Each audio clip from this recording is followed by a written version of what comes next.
Good morning and welcome back to my channel, Psalms Before Proverbs. And for my Psalms song, I would like to introduce you to, if you don't know about it, is Wonderful, Wonderful Song by Casting Crowns, and it's called Only Jesus. And I thought it might be called Legacy, but it is not.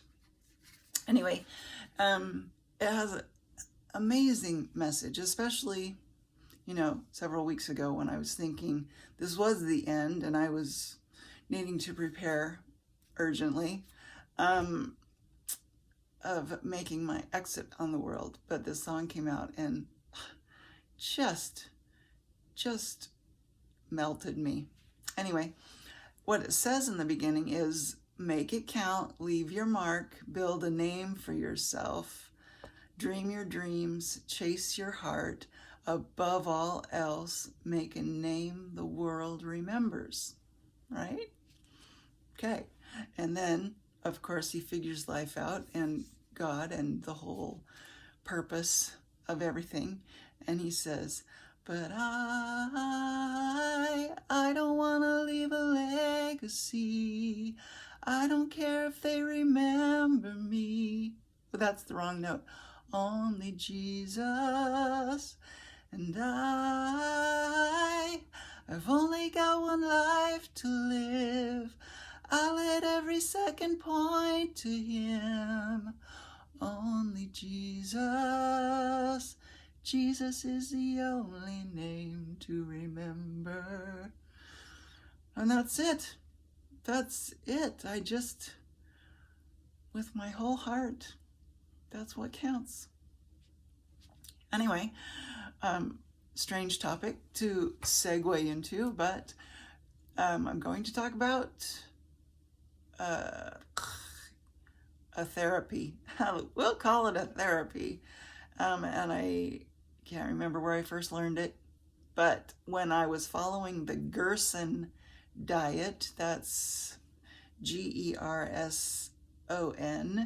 and that was he was a German doctor in the early 1900s who was found very effective ways of healing tuberculosis, which was the big deal at the time. And his healing methods just happened to take care of cancers as well. So that was the therapy that I did at home, the homeopathic stuff that I did from home when I first was diagnosed, had my first surgeries, and for a solid year and a half followed that at home, which was very difficult to do on your own. Got this tank of a masticating juicer, no spinning involved. It would crush all of your food, and then you had to take out the crushings and put it in a not cheesecloth, it's heavier than that, but anyway, in a bag and fold it up and then put it in a hydraulic press, crush the crap out of it, the juice out of it, and then drink that. And it was a big process. It was I'm not kidding, a tank of a machine, and it took all of my energy to do that, because you had to have, if I remember right, 10-ish glasses of fresh juice every day. And then in between those, because that was the cleansing agent for your blood and your body, and it would take all of the toxins and put it in your liver. Well, you didn't want it to recycle through your body again from your liver. It has to have some place to go. And so in the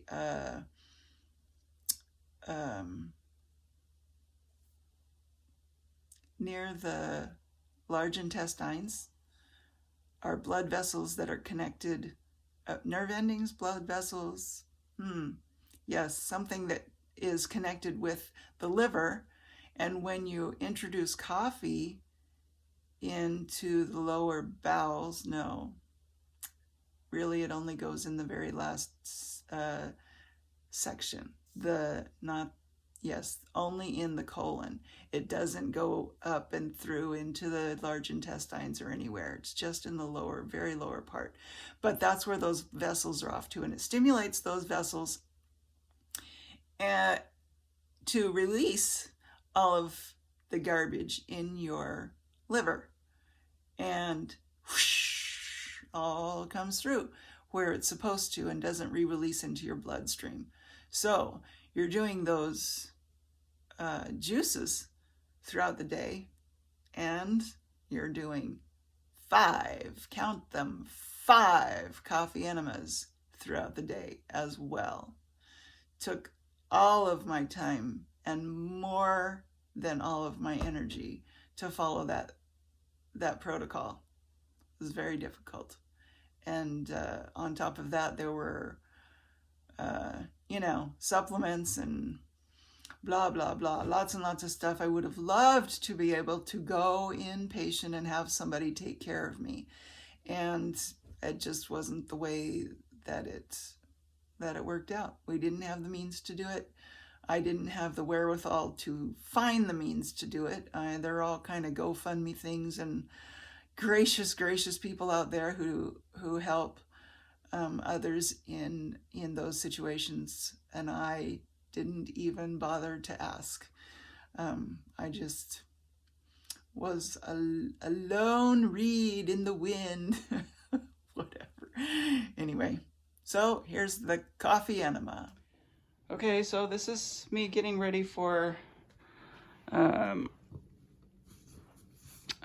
coffee enema, which is, well, I'm sure I'm in the middle of explaining it to you. So, I gotta go get my bucket right now. All right, here's the bucket. And here's the hot water. Probably about that much. And some more water. Woo! Yep, that'll do. Okay, so there's my bucket of goods, and